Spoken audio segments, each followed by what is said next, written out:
The North Fayette Valley Tiger Hawks clinched the outright district championship last week with a 34-7 win over Crestwood, and head coach Justin Heins here to join us. And Justin, probably the conversation has to start with your defense last week. Crestwood, a team that's put a decent amount of points on the board throughout the course of the year. You held them to 7 points, and you also took the ball away 5 times from them, scoring twice defensively. What made your defense click last Friday?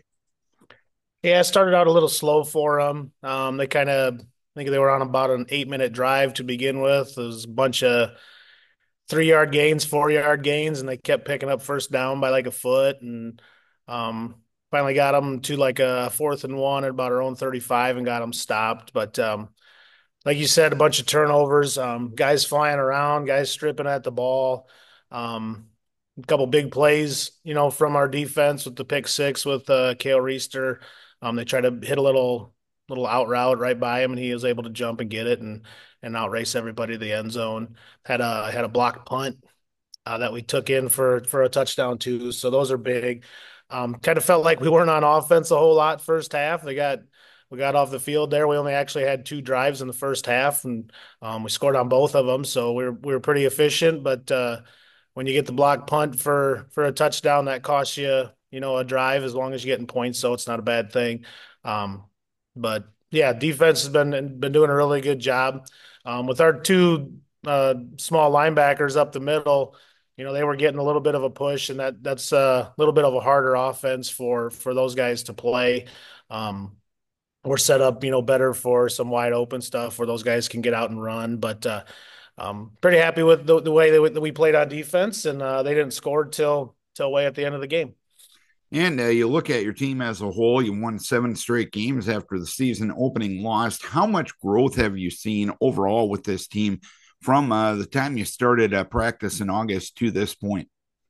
Oh, absolutely. I mean, we took a big step after independence for sure. Um, I think as coaches, we weren't real happy with the way we played, and the boys weren't real happy with the way they played, and really took a step, right after that, and kind of, made it, what we were here to do, and they knew what we were here to do, and with only having, 3 seniors last year, a lot of these guys had all that playing time, and we lost a whole bunch of close games last year, so they knew we could be in this position, and really after that game, we took another step and we've shown growth every week, but it's been really, a lot of times us playing against ourselves more than the competition. And someone made the comment the other day, we were talking about going to the all district meeting, and we were really up on every team in the district 30-0 or 29 or right around there until before they scored. So kids have really been playing well. Fun group during practice. Sometimes we wish they'd lock in a little bit more, but that's just kind of how these guys go about their business. And when it comes game time, they're ready to go. And where is that fine line between having fun, being a little silly and goofy, but at the same time, once the ball goes in the air on Friday nights, we're here to win a football game.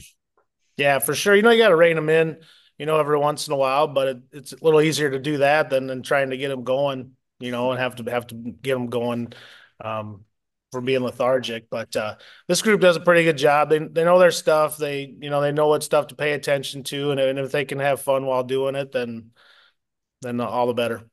And it's one thing to qualify for the playoffs. It's another thing to earn a home game at the playoffs. And hopefully, if you keep taking care of business, multiple home games, how big is it to not have to get on a bus here in the postseason? Yeah, that's huge. Well, I was talking to the boys about that yesterday.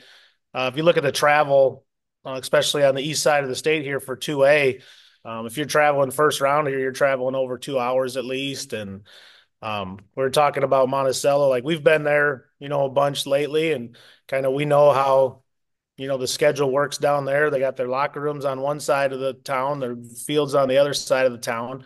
So if you're not familiar with that stuff, it can mess up your pregame schedule, and you don't have to get on a bus now. And I said, we're using the same locker room. We're using the same place for pregame. We all know, where we're going. So that's a huge deal. Just not only to not have to get on a bus and travel 2 or more hours, it's knowing all that other stuff and keeping your rhythm and doing all those things. So that is huge. And Um, the way it look, we got 2 home games here for sure. If we keep winning, a possible third one, and home all the way to the dome, and you'll take that any chance you can get.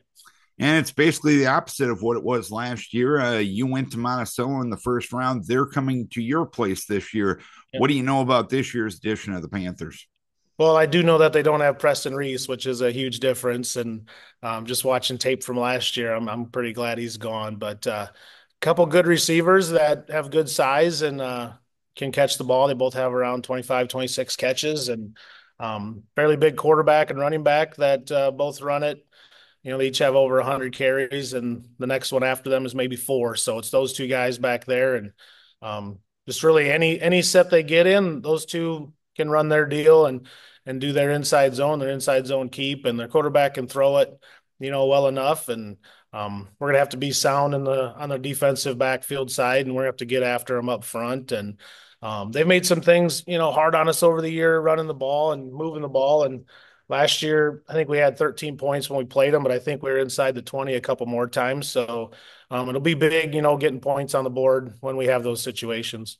And here in the postseason, you're a favorite coming into a Friday night. How big is getting off to a good start in the postseason, not giving a team any confidence that they can come to West Union and knock you off?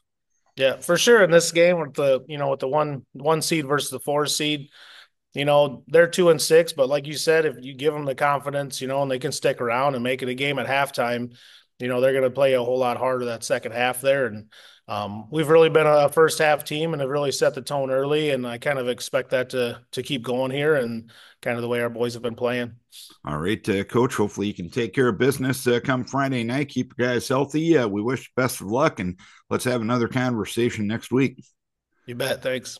Justin Heins, head coach of the North Fayette Valley Tiger Hawks. They open up the playoffs against Monticello at home Friday night.